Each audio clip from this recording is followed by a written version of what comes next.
تو ایک دیہاتی شخص حاضر ہوتا ہے اور وہ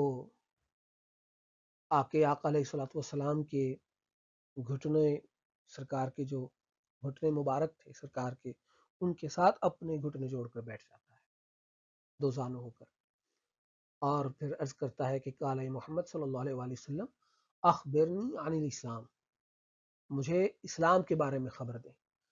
سرکار دو عالم صلی اللہ علیہ وآلہ وسلم نے ارشاد فرمایا الاسلام ان تشہد ان لا الہ الا اللہ وان محمد رسول اللہ صلی اللہ علیہ وآلہ وسلم وتقیم الصلاۃ وتؤتی الزکاۃ وتصوم رمضان وتحج البیت ان استطعت الیہ سبیلا۔ آقا دو جہاں صلی اللہ علیہ وآلہ وسلم نے ارشاد فرمایا کہ اس نے عرض کیا کہ یا محمد صلی اللہ علیہ وآلہ وسلم مجھے اسلام کے بارے میں خبر دیں، تو سرکار دو عالم صلی اللہ علیہ وآلہ وسلم نے جواباً ارشاد فرمایا کہ اسلام یہ ہے کہ تم گواہی دو کہ اللہ کے سوا کوئی معبود نہیں، محمد صلی اللہ علیہ وآلہ وسلم اللہ کے رسول ہیں، نماز قائم کرو، زکوٰۃ ادا کرو، رمضان کے روزے رکھو، حج کرو اگر تم استطاعت رکھتے ہو۔ پھر اس نے عرض کیا کہ مجھے ایمان کے بارے میں بتائیں۔ آقا دو جہاں صلی اللہ علیہ وآلہ وسلم نے ارشاد فرمایا کہ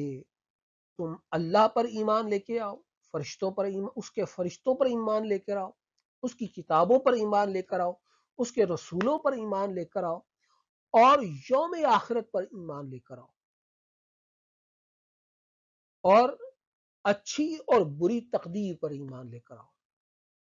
پھر اس نے عرض کیا کہ مجھے احسان کے بارے میں بتائیں۔ ہمارے ہاں بہت سارے ایسے لوگ ہیں، ایسے طبقات ہیں جو حدیث کے اس حصے پر توجہ نہیں دیتے۔ بہت اہم حصہ ہے کہ حضرت جبریل علیہ السلام نے عرض کیا، یعنی آپ نے پوچھا کہ مجھے احسان کے بارے میں بتائیں۔ آقا علیہ السلام نے ارشاد فرمایا کہ ان تعبد اللہ کأنک تراہ فإن لم تکن تراہ فإنہ یراک، یعنی کہ تو اللہ کی عبادت اس طرح کرے کہ گویا تو اسے دیکھ رہا ہے، اور اگر نہیں دیکھ پاتا ہے، یعنی تجھے خدا نظر نہیں آ رہا، تو یہ تصور کر لے کہ وہ تجھے دیکھ رہا ہے، وہ تجھے دیکھ رہا۔ اس تصور میں نماز ادا کرو، اس طرح اللہ کی عبادت کرو۔ آقا علیہ الصلوۃ والسلام نے تعبد اللہ ارشاد فرمایا، یعنی نماز تقیم الصلاۃ نہیں فرمایا یہاں پر، یا تصلی نہیں فرمایا، فرمایا کہ تم عبادت کرو۔ یہ بہت اہم بات ہے، بہرحال ہمارا موضوع نہیں ہے۔ اس کے بعد جب وہ دیہاتی سرکار دو عالم صلی اللہ علیہ وآلہ وسلم سے اٹھ کر چلا گیا پاس سے، تو حضرت عمر فاروق رضی اللہ تعالیٰ عنہ نے عرض کیا کہ یا رسول اللہ صلی اللہ علیہ وآلہ وسلم کہ کون تھا؟ تو آقا علیہ السلام نے فرمایا فَإِنَّهُ جِبْرِيلُ آتَاكُمْ يُعَلِّمُكُمْ دِينَكُمْ، یہ جبریل علیہ السلام تھے، یہ تم لوگوں کے پاس آئے تمہیں تمہارے دین کی تعلیم دینے کے لیے۔ یعنی یہ بات، یہاں سے یہ بات واضح ہو جاتی ہے کہ اسلام، ایمان اور احسان یہ اسلام ہی کا جزو ہے، اور اسلام بحیثیت کل ان سب کو ملا کے بنتا ہے، یعنی کل ملا کے اسلام بنتا ہے۔ اور اس اسلام، وہ جو اسلام بنتا ہے وہ اسلام ہے کہ جس کی تبلیغ سارے انبیاء علیہ السلام کرتے ہیں، 1,24,000 انبیاء علیہ السلام کرتے ہیں اس اسلام کی تبلیغ، اور اس کے آخری نبی ہمارے محمد صلی اللہ علیہ وآلہ وسلم ہے، اور آپ کے آنے سے گزشتہ ساری شریعتیں منسوخ ہو گئیں، اور شریعت محمدی صلی اللہ علیہ وآلہ وسلم وہ باقی رہے گی قیامت تک۔ یعنی اللہ رب العزت نے ارشاد فرما دیا کہ ان الدین عند اللہ اسلام، کہ اللہ کے نزدیک دین صرف اسلام ہے، یہ وہ دین ہے کہ جو سارے انبیاء علیہ السلام لے کر آئے۔ پھر اس اسلام کے آگے اجزاء ہیں، اسلام ہے، احسان ہے، اور ایمان ہے۔ تو جو ہم اطاعت کرتے ہیں، احکامات پر عمل کرتے ہیں، وہ اسلام ہے، اور جو جن کے اوپر ہم ایمان لے کر آتے ہیں وہ ایمان ہے۔ اور اس کے بعد ان اعمال کے سبب جو دل کے اندر کیفیات پیدا ہوتی ہیں، ان کیفیات کو، اس کا نام احسان ہے، اور ان کی اصلاح کرنے کا اور اس کی ہدایت کا نام، جو اللہ رب العزت نے جو نظام عطا فرمایا، اس کا نام احسان ہے۔ یہاں تک یہ بات واضح ہو گئی کہ اسلام کیا ہے. یہ بات ثابت ہو گئی تو پھر یہ پتہ چل گیا کہ اسلام ایک مکمل نظام حیات ہے جو ظاہراً باطناً اور باطن کی کیفیات پر ہمیں ہدایات دیتا ہے، اصلاح کرتا ہے، ہمیں ایک نظام دیتا ہے. اگر ہم اس کا ایک اور انداز سے دیکھیں، ایک اس کے مزید اس کی ہم وضاحت سے اس کو سامنے لیں، تو اسلام جو ہے یہ چونکہ نظام ہے تو یہ مکمل ضابطۂ حیات ہے، پوری زندگی کو یہ ہدایت دیتا ہے، پوری زندگی کا ہمیں نظام دیتا ہے.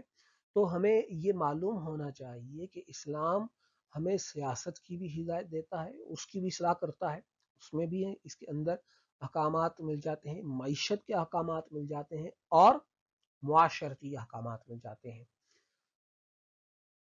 سیاست کے حوالے سے اللہ رب العزت نے ارشاد فرمایا بسم اللہ الرحمن الرحیم الذین ان مکناہم فی الارض اقاموا الصلاۃ وآتوا الزکاۃ وامروا بالمعروف ونہوا عن المنکر وللہ عاقبۃ الامور. سورہ حج کی آیت نمبر 43 ہے.